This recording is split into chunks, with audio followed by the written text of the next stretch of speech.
Hello, everybody. I just realized that sounded surprisingly like Kermit the Frog. But anyway, hello. It's your friendly neighborhood English teacher, Mrs. Willis. As you all know, I am the book lady. My classroom is full of books. My home is ridiculously full of books. I love books. I surround myself with books. I encourage you to read books.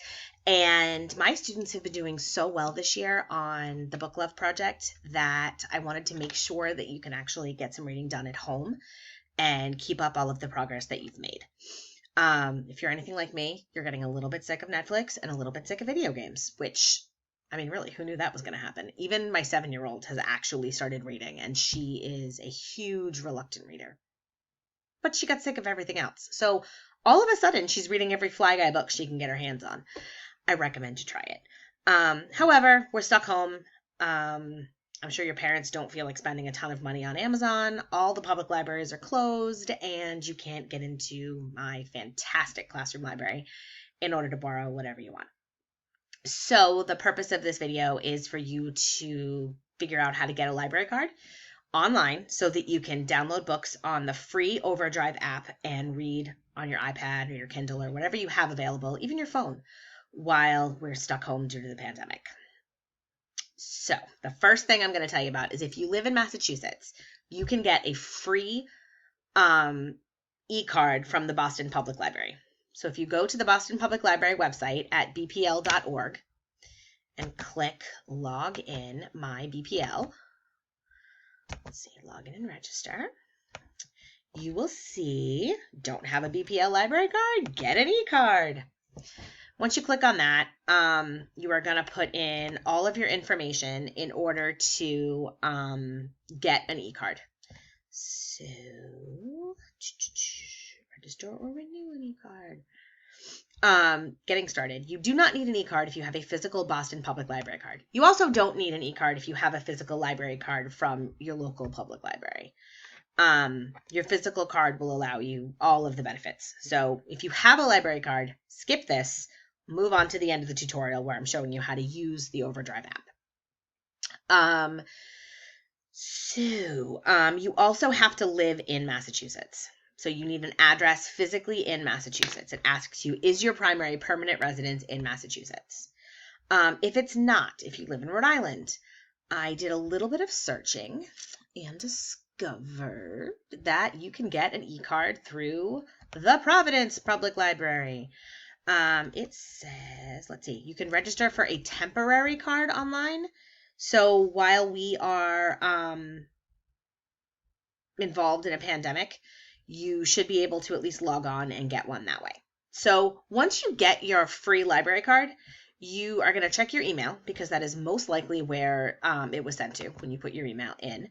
My Boston Public Library card, I actually registered my daughter, so that, because I already have one. So it came immediately. I did have to set a 4-digit PIN that I would remember. I just used the last 4 digits of my phone number because I'm not going to forget that. It gives you the option to check out the collections of digital media, ebooks, audiobooks, and much more. The Boston Public Library gives you access to all kinds of cool things. I can't speak for the Providence Public Library, but I'm assuming they do as well. Hoopla has movies, TV shows, ebooks, comics, all kinds of cool stuff. I've never used the Canopy app, but I have I've heard really good things about it. But this is the one that I'm concerned with: Overdrive ebooks and audiobooks. So you can go right to overdrive.com. And if you click in the upper right-hand corner, you're going to click sign up. Sign up using my library card.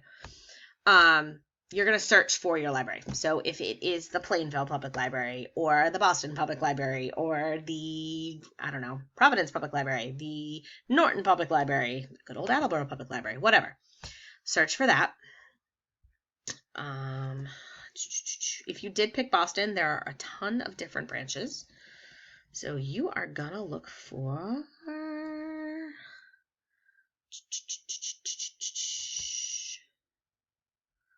Okay, I found it before. Boston Central Library on Boylston Street.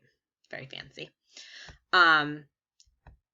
Boston Public Library patrons, you're going to put in your card number, and you are going to put in that PIN number that we talked about earlier. Like I said it for the last 4 of my social. Nope, last 4 of my phone number. And then click sign in. So then all of a sudden you're registered. And then the best thing to do, I would say, is to download the Libby app. That's Libby, which is run by Overdrive. And you can download it to your phone, you can download it to your iPad, whatever. And you can download pretty much any book you want, including audiobooks. You have them for a week, and then they return. So let's say I wanted to read The Poet X, which my freshmen are reading. I would type in The Poet X. This is after I'd logged in with my card number and my username on Overdrive. And I would see that a lot of people are actually reading The Poet X. So if you see it says that it is not available right now, I could place a hold, but I don't want to. If I want to read, let's see. Oh, I've looked up a lot of stuff. Okay, Rainbow Rowell's Fangirl, which is in my classroom right now. So you could look it up. You could hit borrow, and it's automatically saved to your library on any device that you have the app downloaded for a week. So you can read it, you can enjoy it, you can tell me all about it, you can make me proud. It's just something that you can do that's probably better for you than Netflix, which I have to say because I'm your teacher, but I'm also a bibliophile, so I think it is more fun than Netflix. I'm going to be posting videos over the next couple of days, weeks, with recommendations of books that I really loved that you can get on the Libby app. I hope it works out well. So good luck, and if you have any questions, drop me an email. Talk to you later. Love you all. Stay safe.